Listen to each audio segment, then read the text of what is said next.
নমস্কার, কে কেমন আছেন? আশা করি সকলেই খুব ভালো আছেন। আজ আবার একটা নতুন রেসিপি নিয়ে চলে এসেছি। রেসিপিটা যেমনি সুস্বাদু তেমনি খুবই উপকারী। আমি আজকে করে দেখাবো কাবলি চানা। তো এই কাবলি চানা করার জন্য আমি কাবলি চানাটাকে রাত্রে ভিজিয়ে রেখেছিলাম। একটু রাত্রে ভিজিয়ে রাখলেই মানে 6-7 ঘন্টা ভেজালে খুব ভালো হয়। তো আমি ভিজিয়ে রাখার পরে ওর মধ্যে গোটা গরম মশলা আর তেজপাতা দিয়ে আর একটা কাপড়ের মধ্যে বেঁধে বা স্ট্রেনার থাকলে আপনি তার মধ্যে একটু চায়ের পাতা দিয়ে ওর মধ্যে ডুবিয়ে আমি এটাকে প্রেশারে মোটামুটি 6টা সিটি দিয়েছি। দিয়ে আমি ঠান্ডা না হওয়া পর্যন্ত রেখে দিয়েছিলাম। রেখে দিয়ে আমি ওটাকে সেদ্ধ করে রেখেছি এইভাবে। এছাড়া আমি দুটো পেঁয়াজকে মিক্সিতে বেটে নিয়েছি। আমি কোনটা কতটা পরিমাণ নিচ্ছি সেটা আমি ডেসক্রিপশন বক্সে দিয়ে দেবো, আপনারা দেখে নেবেন কাইন্ডলি। এছাড়া আমি এখানে লঙ্কা গুঁড়ো, শুকনো লঙ্কার গুঁড়ো আর কি, কাশ্মীরি লঙ্কার গুঁড়ো, হলুদ গুঁড়ো, ধনে বাটা, ধনে গুঁড়ো, জিরে গুঁড়ো আর ছোলে মশলা এইটা দিয়ে আর একটু লিকার মানে চায়ের লিকার ওইটা দিয়ে আমি একটা পেস্ট বানিয়ে রেখে দিয়েছি। আমার চ্যানেলটা যদি এখনও সাবস্ক্রাইব না করে থাকেন তাহলে সাবস্ক্রাইব করার অনুরোধ রইল। এই রেসিপিটা সাদা তেল বা সর্ষের তেল দুটোতেই করা যায়। যেহেতু আমি পরে সর্ষের তেল ব্যবহার করব, তো আমি এখন সাদা তেলেই করছি।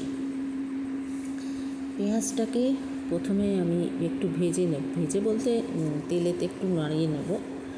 তো নাড়িয়ে নেওয়ার পরে আমি ওর মধ্যে একটু নুন দেবো এবং আদা রসুন বাটা দিয়ে আমি খানিকক্ষণ নাড়িয়ে নেব। এই কাবলি চানার মধ্যে পটাশিয়াম, ম্যাগনেসিয়াম, আয়রন থাকার জন্য এটা শরীরের পক্ষে খুব উপকারী। এছাড়া এইটাতে প্রচুর পরিমাণ ফাইবার আছে, যা আমাদের পাকস্থলীটাকে সবসময় ভর্তি রাখতে সাহায্য করে, ফলে খিদেটাও কমিয়ে দেয় এবং আমাদের ডায়েটের জন্য মানে ওজনটা কন্ট্রোল হয়ে যায়। এছাড়া ভিটামিন B9 এটাতে হয়, যা স্নায়ুতন্ত্রের কাজে সাহায্য করে আর মস্তিষ্কের বিকাশ ও পেশি গঠনে বিশেষভাবে সাহায্য করে, যার জন্যে এই জিনিসটা খুবই উপকারী এতগুলো জিনিস এর মধ্যে থাকায়। যাই হোক, পেঁয়াজটাকে আমি দিয়ে দিয়েছি। এইবার আমি একটু নাড়াচাড়া করে নেব। অ্যাকচুয়ালি এই মশলাটাকে অনেকক্ষণ ধরে কষে নিলেই রেসিপিটা খুব সুন্দর খেতে লাগবে। প্রথমে পেঁয়াজটা আমি একটু কষিয়ে নিচ্ছি, তারপরে নুন দিয়ে দিয়েছি, তারপরে আমি দিয়ে দিয়েছি আদা রসুন বাটা। এরপরে আমি টমেটো পিউরি দেবো। টমেটো পিউরিটা আমি ব্যবহার করেছি, আপনারা এখানে টমেটোটাকে খুব ছোটো ছোটো করে কুচি করে কেটেও ব্যবহার করতে পারেন।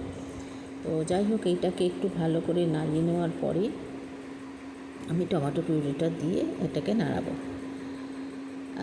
আপনারা অবশ্যই এই রেসিপিটা বাড়িতে করে দেখবেন, নিশ্চয়ই ভালো লাগবে। কেমন লাগলো অবশ্যই কমেন্ট বক্সে জানাবেন। আর যদি ভালো লাগে তাহলে অনেক বন্ধুবান্ধব, আত্মীয়স্বজনকে শেয়ার করে দেবেন। আর পাশে থাকা বেল আইকনটা আপনারা ক্লিক করে দেবেন, যাতে আমার রেসিপিগুলো আপনাদের কাছে সহজেই পৌঁছে যেতে পারে। আমার মনে হয় এই রেসিপিটা আপনারা বাড়িতে করলে আপনারা নিশ্চয়ই আপনাদের ভালো লাগবে। আর এটা যদি একটু ঝাল কম দিয়ে করেন, আমিও খুব একটা বেশি ঝাল দিই, তবে ঝালটা কম দিয়ে করলে কিন্তু ছোটো বড়ো সকলেই খেতে পারে।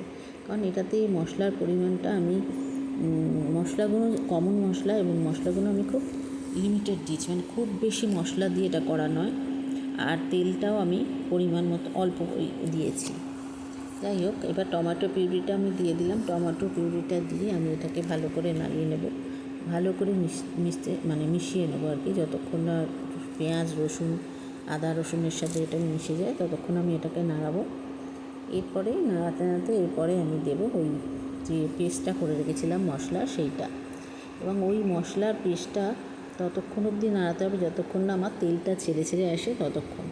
কারণ মোটামুটি এই মশলাটা কষা হয়ে গেলেই আমি কাবলি চানাটাকে দিয়ে, কারণ যেহেতু কাবলি চানাটা আমার সেদ্ধ করাই আছে এবং ওর মধ্যে গরম মশলা ফ্লেভারটা দেওয়াই আছে, সব কিছু করা আছে, সেই জন্য ওইটাকে দিয়ে আমি খুব একটা বেশিক্ষণ করব না। এই মশলাটাকে কষিয়ে নেব বারে করে। মশলাটাকে কষিয়ে তেল ছাড়া যেই হয়ে যাবে তখন আমি এর মধ্যে কাবলি চানাটা দিয়ে দেবো এবং কাবলি চানাটা দিয়ে আমি ভালো করে এটাকে নাড়িয়ে কষিয়ে নেবো আর কি। তো কাবলি চানার মধ্যে মশলাগুলো যেই ঢুকে যাবে, আমার মোটামুটি হয়ে যাবে। সেই জন্যই এটা বললাম যে এটা কিন্তু খুব একটা বেশি রিচ টাইপ নয়, সবাই খেতে পারে, অসুবিধে কিছু নেই। যাই হোক, আমি এরকমভাবে এটাকে মশলাটাকে এবার দিয়ে দিয়েছি, মশলাটাকে দিয়ে এবার কষতে দিয়েছি। আর এরপরে আমি দিয়ে দেবো কাবলি চানাটা।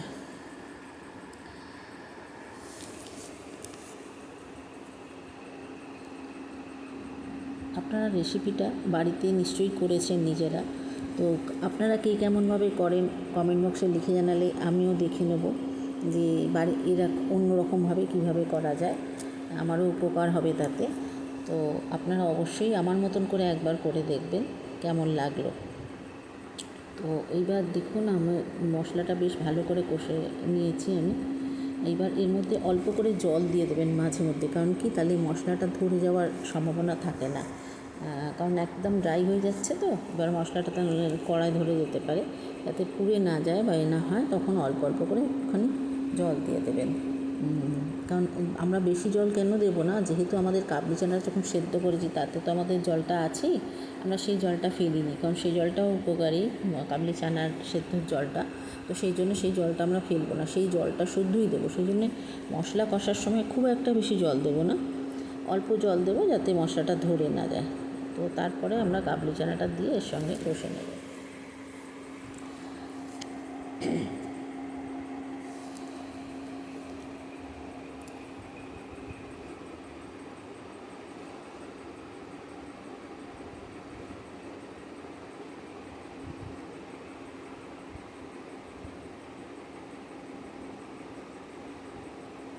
এবার আমি কাবলি চানাটা দিয়ে দিয়েছি, দিয়ে এবার এটাকে মিশিয়ে নিচ্ছি, ভালো করে মিশিয়ে নিয়ে একটুখানি হতে দেব, যাতে মশলা বা এটা সমস্তটা কাবলি চানার মধ্যে ঢুকে যায়।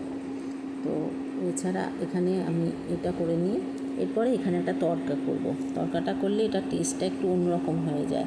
এখানে একটু সর্ষের তেল নেব, সর্ষের তেলের মধ্যে একটু হিং দেব, আর দেব আদাটাকে একটু কুচি না, একটু লম্বা করে কাটবো, সরু সরু লম্বা করে কাটবো, সেই আদা কুচিটা দেবো, আর কাঁচা লঙ্কা দেবো। দিয়ে আমি এটাকে একটুখানি গরম হলে আমি এর মধ্যে গরম করে একটুখানি যেই ফুটে উঠবে আর কি, কাঁচা লঙ্কাটা দেওয়ার পরে যেই ফুটে উঠবে, আমি এর মধ্যে কাবলি চানার মধ্যে এটাকে দিয়ে দেবো। দিয়ে দিলেই আমার মোটামুটি আজকের এটা হয়ে যাবে কাবলি চানা, আজকের মতন এইটা হয়ে যাবে। এবার যখন আমি কাবলি চানাটা সার্ভ করব, তখন তার আগে নামানোর আগে আর কি একটু ধনে পাতা ছড়িয়ে দিতে হবে, তাহলেই হয়ে যাবে আমার আজকের কাবলি চানা। আশা করি রেসিপিটা অবশ্যই করে বাড়িতে করে দেখবেন, নিশ্চয়ই করে ভালো লাগবে, ভালো লাগলে জানাবেন। আর রঙের জন্য যদি হয়, খুব ঝাল যারা না খায় তা না দিলেও হয়, যদি রঙের জন্য হয় তাহলে একটু কাশ্মীরি গুঁড়ো লঙ্কা দিয়ে দিলে একটু রঙটা ভালো হয়, এই আর কি।